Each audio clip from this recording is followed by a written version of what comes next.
নমস্কার বন্ধুরা, কালকে আমরা চলে গিয়েছিলাম কাঁচরাপাড়ার জাবলি নবোদয় ক্লাবে।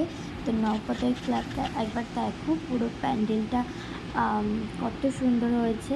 পুরো রাস্তায় লাইটিং দিয়ে সাজানো হয়েছে, খুবই সুন্দর লাগছিলো। তোমরা যেতে পারো ওখানে, ভালো লাগবে তোমাদের আশা করি। তো দেখো, খুব সুন্দর হয়েছে। রাস্তার ওপর দিয়ে লাইটিং যাচ্ছিলো। কালকে হালকা বৃষ্টি